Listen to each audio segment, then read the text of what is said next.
Praise the Lord, hallelujah. It's good day. आज ये अच्छा दिन है, हम परमेश्वर की उपस्थिति में हैं और हम सब लोग प्रभु की आराधना में समय व्यतीत करते हैं तो परमेश्वर उससे खुश होता है, प्रसन्न होता है। और जबकि हम परमेश्वर के वचन की ओर देखते हैं, जो आज परमेश्वर के वचन के लिए जो मैंने वचन मनन के लिए टेक्स्ट लिया है, पद लिया है, वो इफिसियों की पत्री उसका 4 अध्याय पहले वचन से है। यहां पर इस प्रकार से लिखा है, इसलिए मैं जो प्रभु में बंदी हूं तुमसे विनती करता हूं कि जिस बुलाहट से तुम बुलाए गए थे उसके योग्य चाल चलो। इसलिए पौलुस कहता है, मैं जो प्रभु में बंदी हूं। 2 चीजें जो मैं इस वचन से ही आपको बताना चाहता हूं। पौलुस इस बात को बताना चाहता है कि प्रभु में वो बंदी है। जब पौलुस ने इस पत्री को लिखा, वो उस समय रोम के कारागार में है और कारागार में रहते हुए उसने कई पत्रियां लिखी और वो सारी पत्रियां उसकी अंग्रेजी में प्रिजन इपिस्टल के नाम से जानी जाती हैं, अर्थात कारागार की पत्रियां या जेल की पत्रियां। तो यहां पर पौलुस खुद बंदी है और ये उसके शौक और उसकी इच्छा के अनुसार नहीं, परंतु परमेश्वर की इच्छा के अनुसार और उसके सुसमाचार के कारण है। हम जब परमेश्वर के वचन को पढ़ते हैं प्रेरितों के काम में, तो जब वो तीसरी मिशनरी यात्रा पूरी करके आ ही रहा था, तो हर जगह वो इस बात को बताता था कि वो अन्य जातियों के हाथ पकड़वाया जाएगा। और भी जब हम प्रभु का वचन देखते हैं प्रेरितों के काम में ही, तो दूसरे लोग भी इस बात का प्रमाण देते थे, इस बात के विषय में बताते थे। भविष्यद्वक्ता भी इस बात को बताते थे कि वो उसका क्या होने जा रहा है। लोग बताते थे कि वो पकड़वाया जाएगा और जब वो पकड़वाया जाएगा, अन्य जातियों के हाथ में सौंपा जाएगा और इस प्रकार से उसका जो वो बेड़ियों में बांधा जाएगा। जब हम प्रेरितों के काम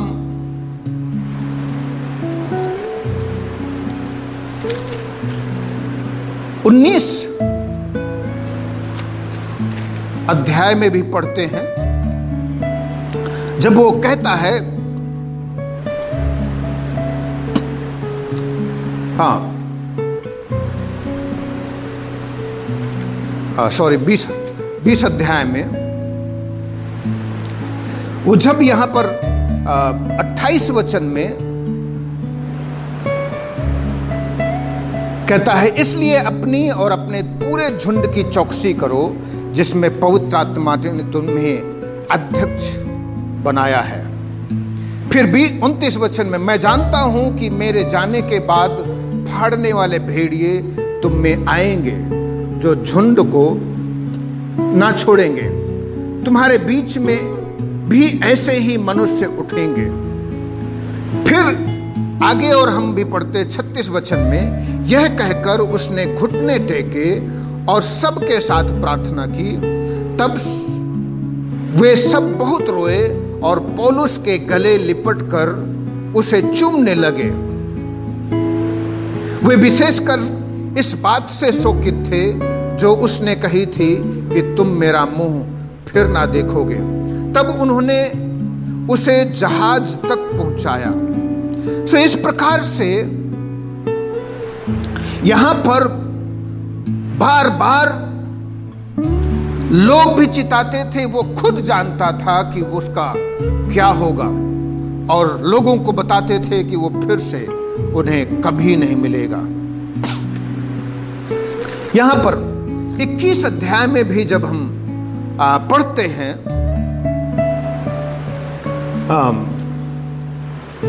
जब वो कैसरिया में आया तो वहां भी एक भुजदक्ता था जो उसे चिता रहा था कि किस तरीके से वो बंधन में पड़ेगा।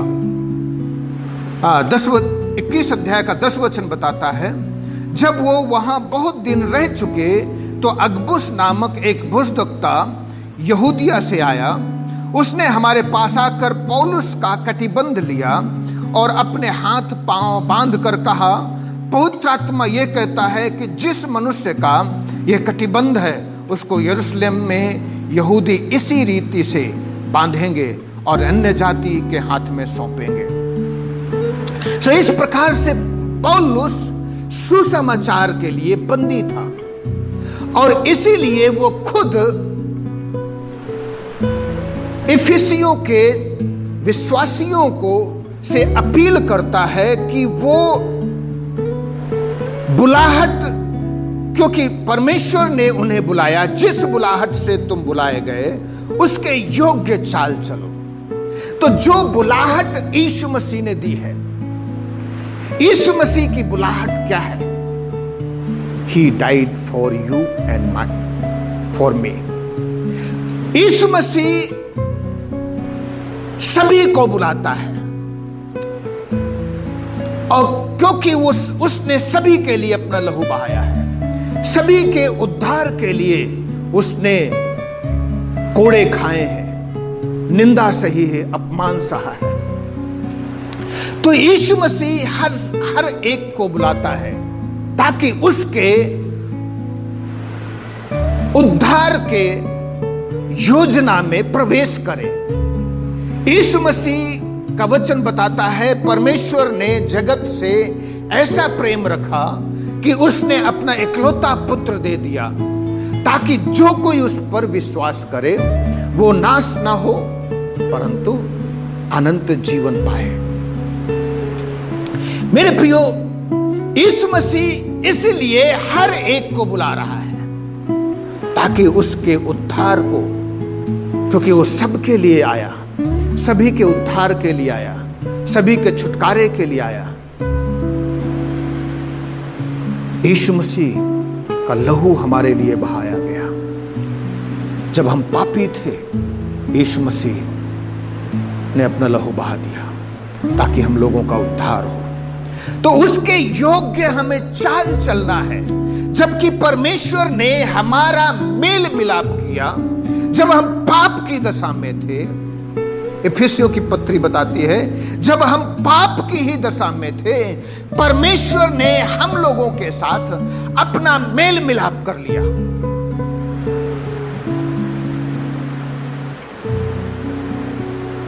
और हमें अपने राज्य में स्वीकार किया। तो परमेश्वर का वचन बताता है, उसके योग्य चाल चलो। जब हम एक बार प्रभु के पास आ जाते हैं तो मेरे प्रियो, परमेश्वर की इच्छा यह है कि हम उसके योग्य चाल चलें। क्योंकि मसीही जीवन में जब चलते हैं तो शैतान बहुत सारे फंदे लेकर के आता है कि हम उसके